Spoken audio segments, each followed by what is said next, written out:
పరిస్థితి. Right Srinivas, right, thank you. Next అండి, కర్ణాటకలో మిస్ అయిన కట్టల కంటైనర్లు, ఇంతకీ ఆ 400 కోట్లు ఎవరివి?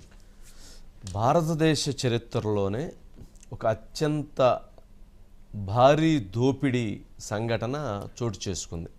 అది 3 రాష్ట్రాల మధ్య చోటు చేసుకుంది. 400 కోట్ల రూపాయలు ఒక 2 కంటైనర్స్లో వెళుతూ ఉంటే ఆ కంటైనర్స్ని దోపిడీ చేశారు. దోపిడీ చేయటం అంటే కంటైనర్స్ని ఎత్తుకొని వెళ్ళిపోయారు. ఇది గోవా, మహారాష్ట్ర, కర్ణాటక ఈ ప్రాంతాల్లో చోటు చేసుకుంది. 400 కోట్లు. ఇప్పుడు ఎవరైనా ఎక్కడైనా అటువంటి 2 కంటైనర్లు కనిపిస్తే అవి ఆంధ్రప్రదేశ్ బార్డర్లోకి వచ్చాయని, లేదా ఫారెస్ట్లో ఉన్నాయని, అవి తిరుపతికి వెళుతున్నాయని, తిరుపతికి వస్తున్నాయనేటువంటి ఒక చర్చ కూడా జరుగుతూ ఉంది. కాబట్టి ఎక్కడైనా ఎవరికైనా 2 కంటైనర్లు దొరికితే అందుట్లో 400 కోట్ల రూపాయలు ఉన్నాయి, వెంటనే ఆపండి, వెంటనే పట్టుకోండి, వెంటనే ప్రభుత్వానికి తెలియజేయండి. ప్రభుత్వం కూడా మీకు భారీ నగదుని నజరానాని ఇవ్వటం జరుగుతుంది బహుమతిగా. ఎందుకంటే 400 కోట్ల రూపాయల విలువైనటువంటి డబ్బు మహారాష్ట్ర నాసిక్లో నుంచి బయలుదేరి అది వస్తూ ఉన్నటువంటి క్రమంలో అది కర్ణాటక సరిహద్దులైనటువంటి చెర్లకొండ దగ్గర ఈ 400 కోట్ల రూపాయలు దాన్ని దోపిడీ చేశారట. అది దోపిడీ చేయటం అంటామా? దోపిడీ అంటే డబ్బులు ఎత్తుకొని పోవటం, కంటైనర్లు ఎత్తుకొని పోవటం. ఇది ఒక రకమైనటువంటి ఫస్ట్ టైం సినిమా ఇండస్ట్రీలో కూడా ఇటువంటి సినిమాని ఎవరు తీసి ఉండరు. ఒక సినిమా వచ్చింది సార్, దొంగ. అది దొంగ అనేది 100 కోట్లు ఒక కంటైనరు. అది వాళ్ళిద్దరూ అనుకోకుండా దాంట్లో తీసుకెళ్లి అది నీళ్ళలో పట్టడం, తర్వాత ఏనుగులతో బయటికి తీసుకురావటం. ఇప్పుడు చిన్నతనంలో ఆ సినిమా చూసాను, దొంగ. ఆ సాంగ్ కూడా బాగా ఫేమస్. వాళ్ళిద్దరు కూడా హీరోలు. అయితే ఈ దీంట్లో ఇదేంటంటే ఇదొక అసలు మరీ విచిత్రమైనటువంటిది, వైవిధ్యమైనటువంటిది. ఇటువంటి సంఘటన ఫస్ట్ టైం ఇండియాలో చోటు చేసుకుంది. అయితే ఈ 400 కోట్ల రూపాయలు ఇప్పుడు ఎక్కడున్నాయి? అసలు ఈ 400 కోట్ల రూపాయల్లో ఉంది 500 రూపాయల నోట్ల, లేకపోతే 2000 రూపాయల నోట్లు బ్యాన్ అయినటువంటి నోట్ల?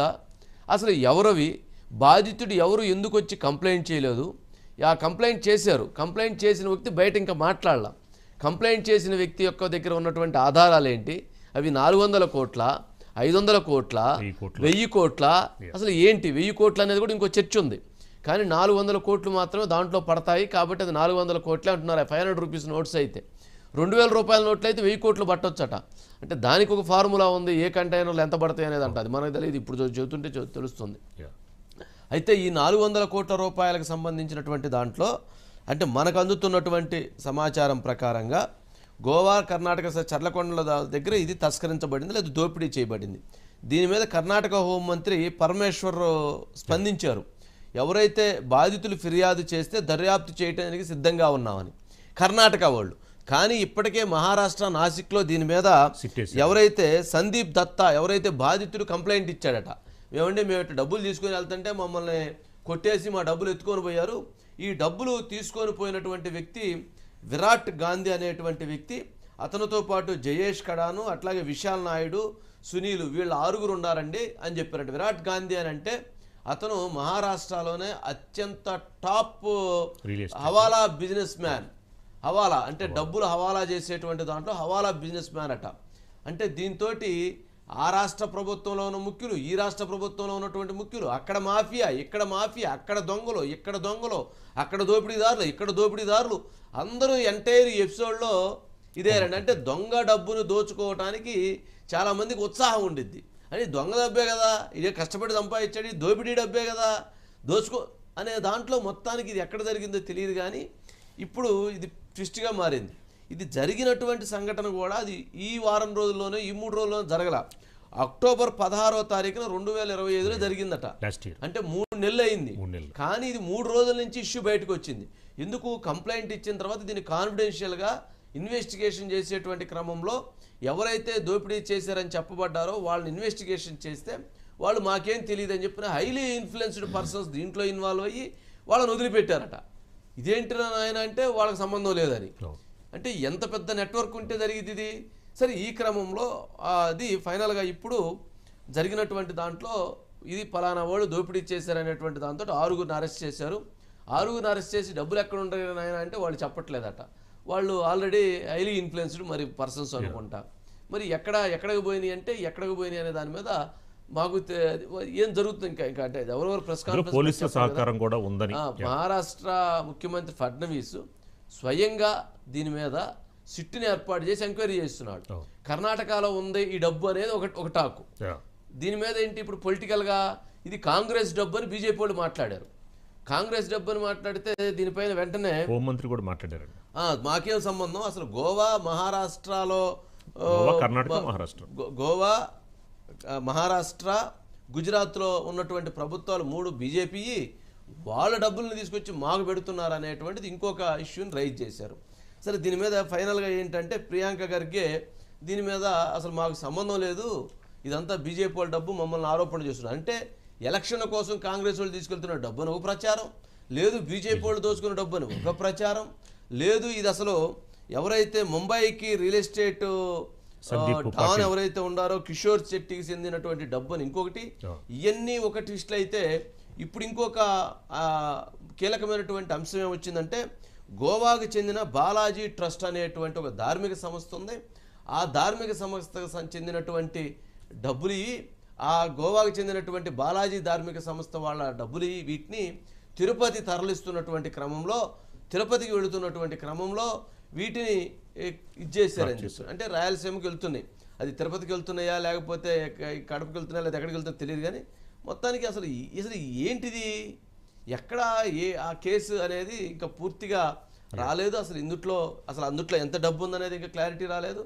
కానీ ఓవరాల్గా అయితే దేశాన్ని 400 కోట్ల రూపాయల కంటైనర్లు ఎక్కడున్నాయిరా బాబు అని కుదిపేస్తుంది.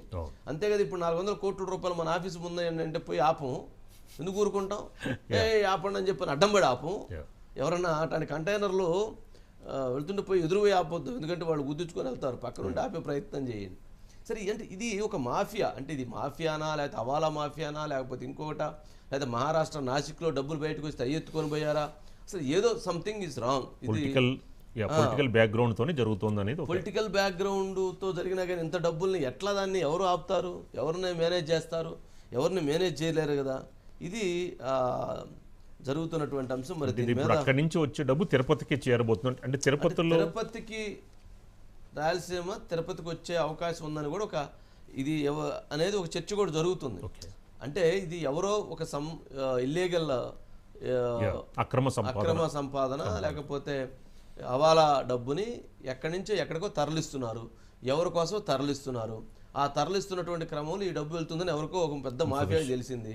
ఆ మాఫియా డబ్బులు ఎత్తుకొని పోయింది, ఎత్తుకొని వెళ్ళి 400 కోట్లు ఇవ్వాలంటే 100 కోట్లు ఇవ్వాలన్నారంట వాళ్ళు. అసలు ఇది చూడండి, అది కోటిస్టు. అవును, 100 కోట్లు ఇవ్వాలన్నారంట. 400 కోట్లు దొరికిన తర్వాత 100 కోట్లు ఇస్తే కేసు లేకుండా పోయింది కదా. మరి 2000 రూపాయల నోట్లు అయితే అది ఇంకొక స్కీమ్ జరుగుతుంది. 2000 రూపాయల నోట్లు 400 కోట్లు, దాన్ని ఎవరికో 170 కోట్లకి దాన్ని మీరు ఎక్స్చేంజ్ చేసుకోండి, మీరు ఎక్కడో దగ్గర దాన్ని మార్చుకోండి అని చెప్పి ఇచ్చారంట. 2000 రూపాయల నోటు బ్యాన్ అయితే నెలకి తీసుకోవడానికి కూడా పనికిరాదు కదా 2000 రూపాయల నోటు. మరి దాన్ని ఏం చేయాలంటే ఆర్బీఐ కొన్నిటికి అనుమతి ఇచ్చిందని ఇప్పటికి కూడా కొన్నిటికి ఇంకా అనుమతి ఇచ్చింది. అంటే ఏదైనా బ్యాంకుల్లో వేసి దీన్ని ఏదో వ్యవహారం నడపాలని కొన్ని సంస్థలకి ఇది ఓవరాల్ గా జరుగుతున్నటువంటి ఒక పెద్ద దేశంలో జరుగుతున్నటువంటి ఒక పెద్ద చర్చ. మరి ఎవరిది అసలు ఇంత డబ్బు, ఆ కంటైనర్లు ఎక్కడున్నాయి, ఏం చేస్తున్నాయి, ఎవరి దగ్గర ఉన్నాయి, ఎక్కడ పెట్టారు, ఎక్కడన్నా దాపెట్టారా లేకపోతే అసలు ఏం చేశారు అనేది. అది మీకు చిన్న ఐటమ్ కాదు కదా సార్, కంటైనర్ అంటే చాలా పెద్ద ఐటమ్. అది ఇప్పుడు చూడాల్సిన అంశం. దీనిపైన బయట ఒకటి ఉంది సార్, ఒకసారి బయట కర్ణాటక హోంమంత్రి మాట పరమేశ్వర్ సార్. ಒಂದು ಗುಜರಾತ್ ಲಿಂಕ್ ಇದೆ, ಮಹಾರಾಷ್ಟ್ರ ಲಿಂಕ್ ಇದೆ, ಗೋವಾ ಲಿಂಕ್ ಇದೆ. ಮೂರರಲ್ಲೂ ಕೂಡ ಯಾರ ಸರ್ಕಾರ ಇರೋದು, let it come out to investigation. But ಈ ಸರ್ಕಾರಗಳು ಮಾಡ್ತಾ ಇರೋದೇನು ಬಿಜೆಪಿ ಸರ್ಕಾರಗಳಲ್ಲಿ? ಮತ್ತೆ ದೊಡ್ಡದಾಗಿ ಡಿಮಾನಿಟೈಸೇಷನ್ ಅಂತ ಒಂದು ದೊಡ್ಡ ಸ್ಲೋಗನ್ ಕೊಟ್ಟು ಪ್ರಧಾನ ಮಂತ್ರಿಗಳು ಎಲ್ಲ ಕಪ್ಪು ಹಣ ವಾಪಸ್ ಬಂದ್ಬಿಡ್ತು ಅದು ಇದು ಅಂತ ಎಲ್ಲ ಊರೆಲ್ಲ ಹೇಳ್ಕೊಂಡು ಓಡಾಡಿದ್ರಲ್ರಿ.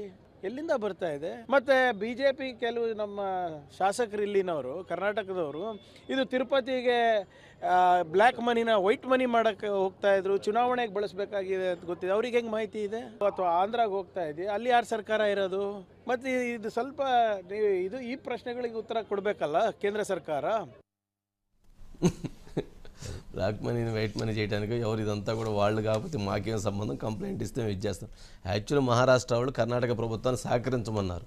అయితే ఇది ఇది ఏదన్నా కొంచెం టెక్నికల్గా కర్ణాటకలో వచ్చింది కాబట్టి దీని ఏమన్నా ఎత్తుకొచ్చి లోపల పెట్టారు అనేది అదొక చర్చ. సరే ఏదైనా కానీ అది ఇప్పుడు అకౌంటబిలిటీ డబ్బు అయితే మీ డబ్బు అయితే మీ దగ్గర ఆధారాలు ఉంటే మీరు దాన్ని క్లెయిమ్ చేయాలి. అది అకౌంటబిలిటీ కానీ డబ్బు అయితే ఎవడు ఎత్తుకొని పోతే దాన్ని ఎవరు క్లెయిమ్ చేయాలి, ఎవరు దాని మీద కేసు పెట్టి ఎవరు దాన్ని తీసుకొచ్చాలి, తీసుకొచ్చిన తర్వాత నీకు చూపించాలంటే ఎక్కడి నుంచి వచ్చి నీ డబ్బులు అంటే నువ్వేం చెప్పాలి, ఇది ఒక బిగ్ క్వశ్చన్ కదా. అందుకని ఎవరికి వాళ్ళు దీన్ని చాలా జాగ్రత్తగా ఆపరేట్ చేయాలనేటువంటి ప్రయత్నం చేస్తూ ఉన్నారు. Madhu, good evening sir. Good evening Madhu. ఏంటి మొత్తానికి 400 కోట్లు ఎక్కడ ఉన్నాయి, ఎక్కడికి ఎవరయ్యి, ఏంటి ఏమన్నా సమాచారం ఉందా ఏంటి? కరెక్ట్గా మనం ఈ వార్త చెప్తున్న టైంలోనే మన మహామ్యాక్స్ ఛానల్ ఉంది కదా సార్, ఆ ఛానల్లో ఒక పాట కూడా వచ్చింది సార్. ఖడ్గం సినిమాలో గోవిందా గోవిందా అని రవితేజ రాత్రికి రాత్రే నేను కోటీశ్వరుడు అయిపోవాలి అంటూ కూడా ఒక పాట పాడతారు సార్ దేవుని గురించి. అంటే ఆయనకు ఒక 100 కోట్లు 200 కోట్లు ఏమో కానీ మొత్తానికి అలా కావాలంటూ కూడా. సో అలా పాడుకొని ఈ దొంగలు బయలుదేరారా అనేటటువంటి డౌట్ అయితే వస్తుంది. ఈ 400 కోట్లు, ఈ 400 కోట్లు సార్ 500 నోట్లు ఉన్నాయా లేకపోతే 100 రూపాయల నోట్లు ఉన్నాయో తెలియదు కానీ ఆ నోట్లు మాత్రం కనిపించట్లేదు.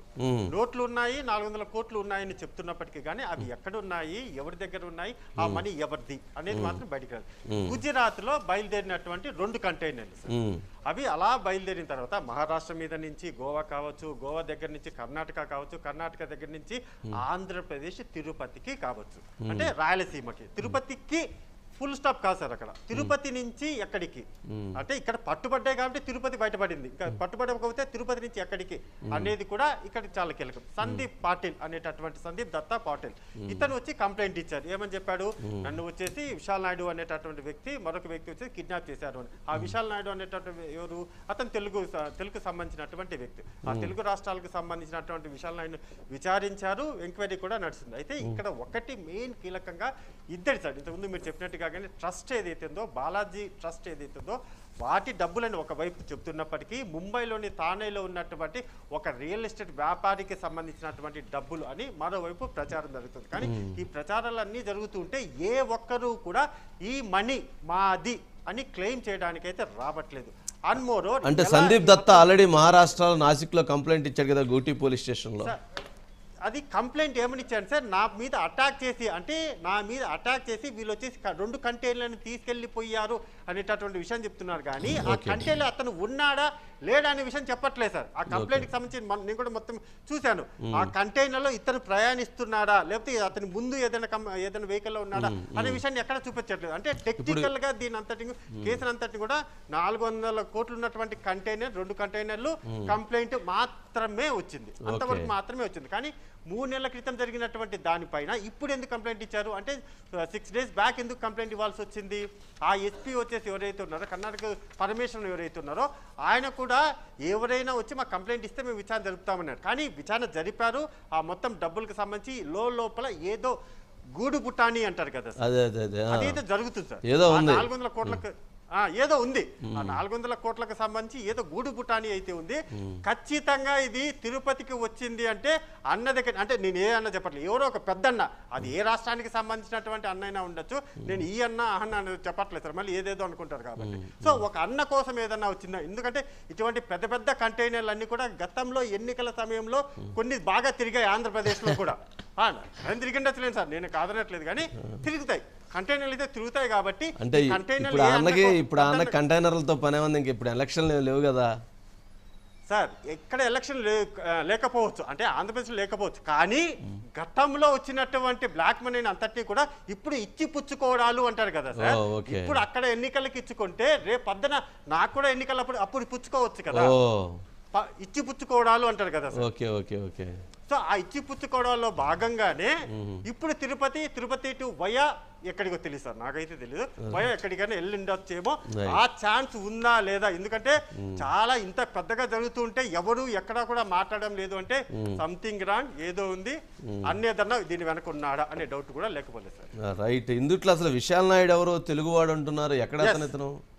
ఎస్ సార్, ఈ విశాల్ నాయుడు అనే పర్సన్ ఎవరైతే ఉన్నారో ప్రధానంగా కూడా ఆంధ్రప్రదేశ్కి సంబంధించి, అంటే మనం ఉన్నటువంటి అక్కడ వస్తున్నటువంటి మొత్తం ఎంక్వైరీలలో చూస్తే ఆంధ్రప్రదేశ్కి సంబంధించినటువంటి వ్యక్తి సార్. ఇతన్ని ఎవరైతే ఉన్నారో ఇతను పోలీసులు అరెస్ట్ చేశారు. ఈ విశాల్ నాయుడు అనేటటువంటి పర్సన్ అయితే ఇతను అరెస్ట్ చేశారు, కానీ అతను అరెస్ట్ అయిన తర్వాత మళ్ళీ బయటకు వచ్చాడు అనేటటువంటి ప్రచారం జరుగుతుంది సార్. వదిలేశారు అతన్ని వదిలేశారు. ఆ వదిలేయడం వెనక ఉన్నటువంటి ట్విస్ట్ ఏంటి? ఒక్క విశాల్ నాయుడే కాదు సార్, దీని వెనక ఇంకా చాలా మంది పేర్లు కూడా వచ్చాయి. అంటే తెలుగు రాష్ట్రాలకు సంబంధించినటువంటి వాళ్ళు ఒకటి విశాల్ నాయుడు వచ్చినప్పటికీ కానీ విరాట్ గాంధీ అనేటటువంటి విరాట్ గాంధీ సార్, ఆ విరాట్ గాంధీ అనే అతను ఎవరైతే ఉన్నారో అతను కూడా చాలా కీలకం. అంటే తెలుగు రాష్ట్రాల వరకు వచ్చేంత, అంటే తిరుపతి వరకు వచ్చేంత వరకు కూడా వీళ్ళందరికీ, అంటే నార్త్ ఇండియాకు సంబంధించినటువంటి బ్యాచ్ పనిచేయడం, తెలుగు రాష్ట్రం అంటే తిరుపతికి వచ్చిన తర్వాత విశాల్ నాయుడు ఎంటర్ అవ్వడం, ఇది సార్ లింక్. ఇక్కడ నుంచి టేక్ ఓవర్ చేసుకోవడం అనేటటువంటి ప్రాసెస్ అంతా కూడా ఈ విశాల్ నాయుడు. మరి ఈ విశాల్ నాయుడు ఎవరు, ఇదంతా కూడా ఇదైతే బయటికి రావాలి సార్, వస్తుందో లేదో చూడాలి. సరే అయితే ఓకే మధు, చూద్దాం. నెక్స్ట్ అండి, కాస్టింగ్ కోచ్ పై చిరు మందలింపు, అన్నయ్య